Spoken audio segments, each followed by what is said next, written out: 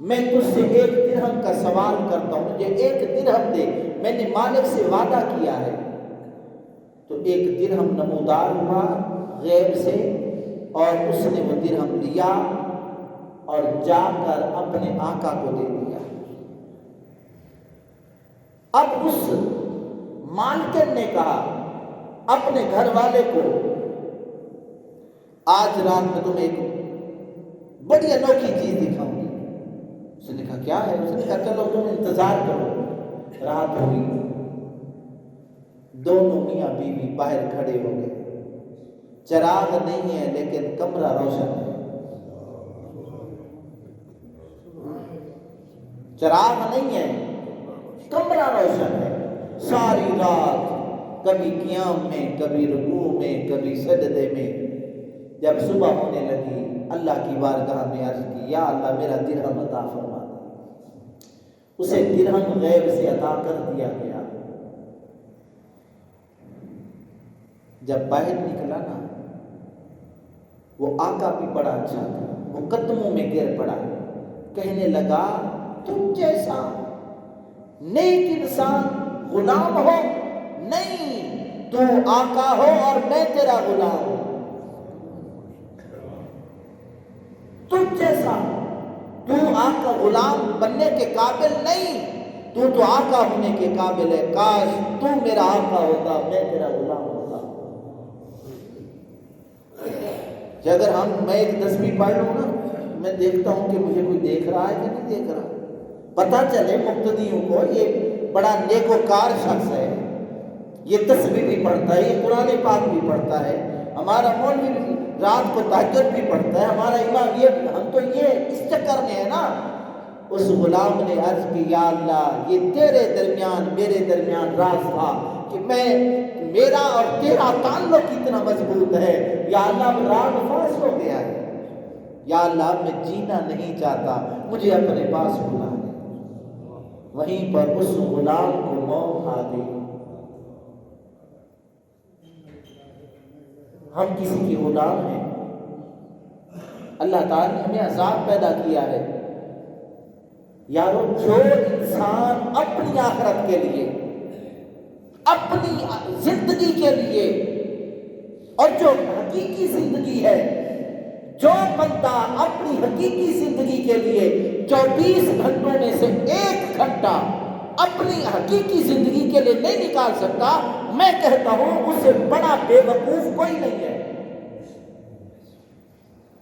اچھا مجھے بتائیں، میں آپ کو مثال عرض کرتا ہوں، مجھے ذرا بتائیں کہ آپ کو ایک شخص آفر دے اور کہے اگر تم نے ابھی لینا ہے تو یہ مٹی کا گھڑا تمہارا ہے، اور اگر تم 1 مہینہ میری مرضی کے مطابق زندگی، میری مرضی کے مطابق یہ مہینہ گزارو تو یہ سونے کا گھڑا تمہارا ہے، یہ سونے کا گھڑا تمہارا ہے۔ میں آپ سے پوچھتا ہوں، جو آدمی مٹی کا گھڑا لے جائے اور 1 مہینہ مشقت برداشت نہ کرے، وہ عقل مند ہے یا بے وقوف ہے؟ یقیناً بے وقوف ہے۔ میرے بھائیوں، دنیا کی مثال بھی ایسے ہی ہے، یہ تو زندگی فانی ہے، حقیقی زندگی تو آخرت کی زندگی ہے۔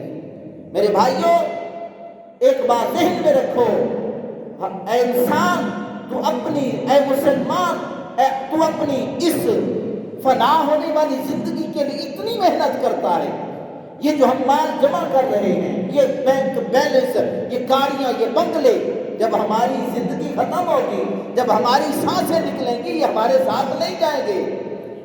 پتہ بھی ہے جو چیز ساتھ جائے گی اس کو چھوڑے بیٹھا ہے، اور جو ساتھ نہیں جائے گی اس کے لیے نہ دن دیکھتا ہے نہ رات دیکھتا ہے۔ میرے بھائی تو خود ہی فیصلہ کر، تو عقل مند ہے کہ نہیں ہے؟ جو بندہ اپنی آخرت کے لیے 24 گھنٹوں میں سے 1 گھنٹہ نماز کے لیے نہیں نکال سکتا، میں کہتا ہوں وہ بندہ بے وقوف ہے، جس کو یہ پتہ ہی نہیں ہے، آج تک سمجھ ہی نہیں سکا کہ جو میری چیز کام آنی ہے وہ کون سی چیز ہے۔ معاف کیجیے گا، اچھا جب جنازہ ہوتا ہے آپ نے دیکھا ہوگا جنازے میں کتنی مخلوق ہوتی ہے. میں یہ نہیں کہتا نماز جنازہ پڑھنے کے لیے نہ آئے. اور مسجدیں ہماری ویران ہے. جو فرض عین تھا اس کی کوئی پرواہ نہیں ہے.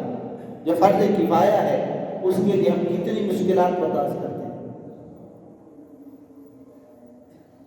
میرے بھائیو ہم کس طرف جا رہے ہیں؟ آج ہماری نمازیں ضائع ہو رہی. کوئی مسئلہ نہیں, معاف کیجیے گا, کوئی مسئلہ نہیں. رب تعالی نے کیا ارشاد فرمایا؟ رب تعالی نے فرمایا حافظوا علی الصلوات والصلاۃ الوسطی وقوموا للہ قانتین. اللہ نے فرمایا میرے بندے اپنی نمازوں کی حفاظت کرنا. آج ہم نماز کی حفاظت کر رہے ہیں.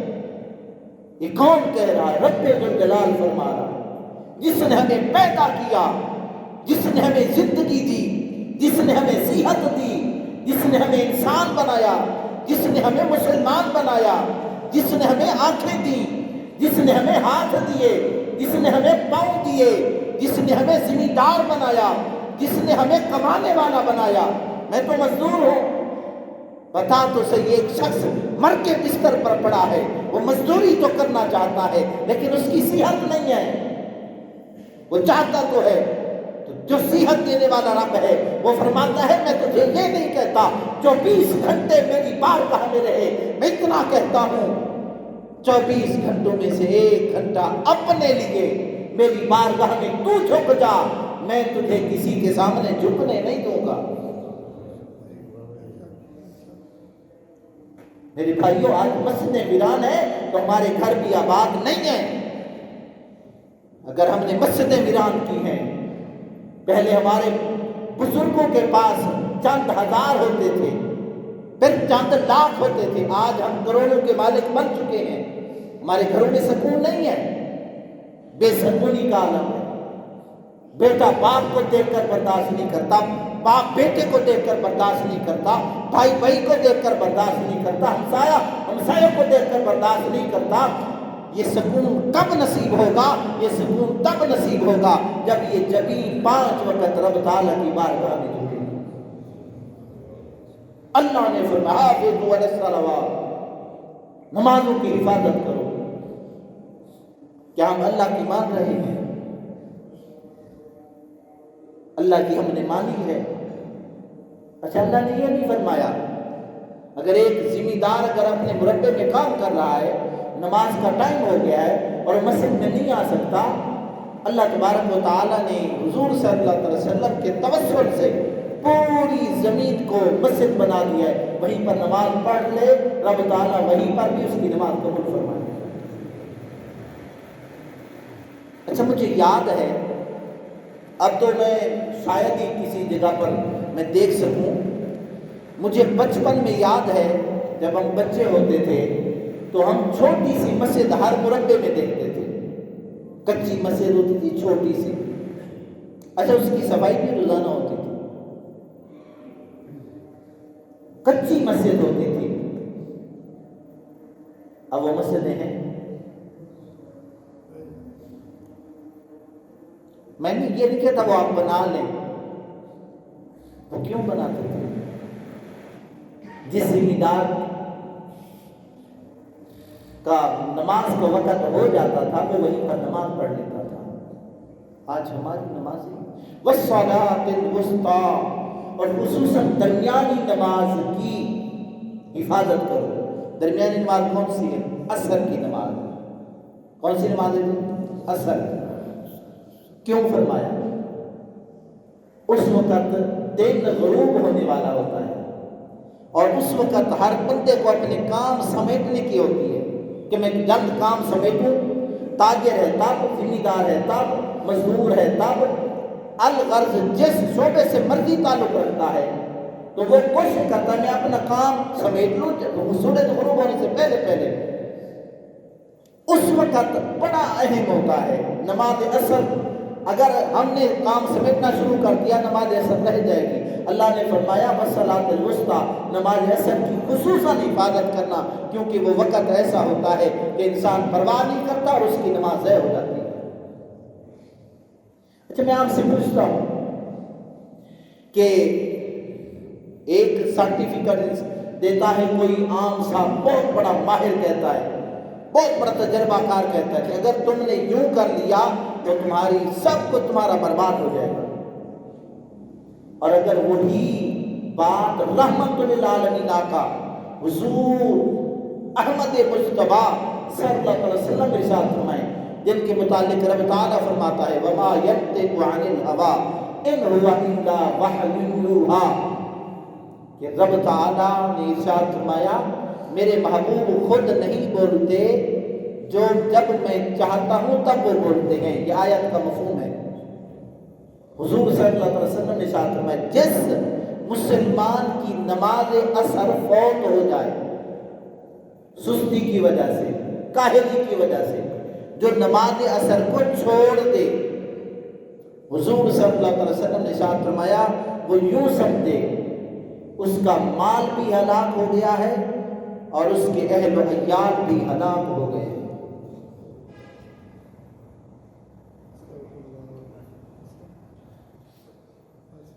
تو کتنی بڑی یعنی کہ بات ہے، جو بندہ نماز عصر کو چھوڑ دیتا ہے تو گویا وہ یوں سمجھے اس کا مال بھی گیا اور اس کے اہل و عیال بھی گئے۔ اور جب مردے کو قبر میں رکھا جاتا ہے اس وقت وہ دن کو دفن کریں اور رات کو دفن کریں، اسے ایسے محسوس ہوتا ہے جیسے سورج غروب ہونے والا ہے۔ میرے زبان کے مطابق آپ جیسا نمازی کہتا ہے ٹھہر جاؤ میں نماز عصر پڑھ لوں، بعد میں مجھ سے سوال و جواب کر لینا۔ تو آئیں نماز کی طرف آئیں۔ ایک حکایت میں آپ کو سناتا ہوں، اس کے بعد ایک حدیث مبارکہ، اور اب میرا بیان مکمل ہو گیا۔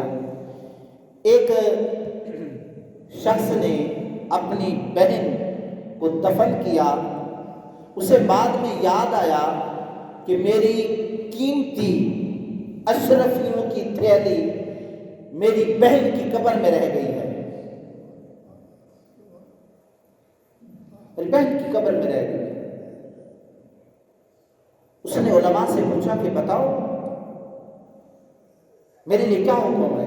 اور مسئلہ بھی یہی ہے، جب قیمتی چیز کوئی قبر کے اندر رہ جائے تو آپ اس کے لیے علماء سے رابطہ کرنے کے بعد، کیونکہ وہ ایک مقدار ہوتی ہے، تو وہ قبر سے وہ چیز باہر نکال سکتے ہیں۔ اس نے علماء سے رابطہ کیا، علماء نے کہا تمہاری اتنی خطیر رقم ہے، تم قبر کشائی کر سکتے ہو اور اپنی چیز لے سکتے ہو۔ جب اس نے قبر کو کھولا تو قبر سے آگ کے شعلے بلند ہو رہے تھے۔ جس بھائی کی بہن کی قبر سے آگ کے شعلے بلند ہو رہے ہو تو اس بھائی کا کیا نام ہوگا؟ روتا ہوا اپنی ماں کے پاس گیا، ماں بتا میری بہن کیسی تھی؟ خیریت تو ہے بیٹا؟ ماں بتا۔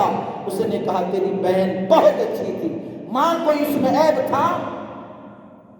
تو ماں نے بتایا ہاں وہ نماز پڑھتی تھی لیکن وقت گزار کے پڑھتی تھی، لیٹ پڑھتی تھی، سستی کے ساتھ بیٹھی رہتی تھی، جب نماز کا ٹائم ختم ہونے والا ہوتا تھا اس وقت پڑھتی تھی۔ خیریت ہے بیٹا؟ ہاں ہاں ماں، اس کی قبر میں تو آگ بھڑک رہی تھی۔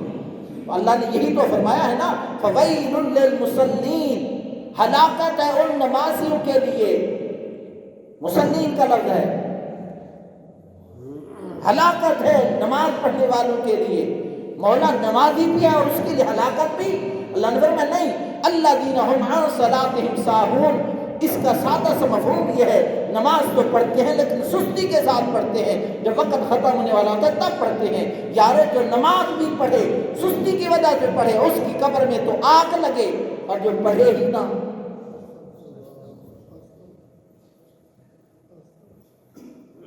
اور حدیث مبارکہ حضور صلی اللہ علیہ وسلم نے ارشاد فرمایا جب کوئی بندہ فجر کی نماز پڑھ لیتا ہے اور اس کے بعد ظہر کی نماز پڑھتا ہے تو رب تعالیٰ ان دو نمازوں کے درمیان جو اس سے چھوٹی چھوٹی غلطیاں ہو گئی ہیں، نماز پڑھنے کی برکت سے رب تعالیٰ اس کے گناہوں کو معاف فرما دیتا ہے۔ تو آئیں آج ہم اپنے آپ سے عہد کریں، ہم نے نماز پڑھنی ہے اور کوشش کرنی ہے کہ مسجد میں ہم نماز پڑھیں۔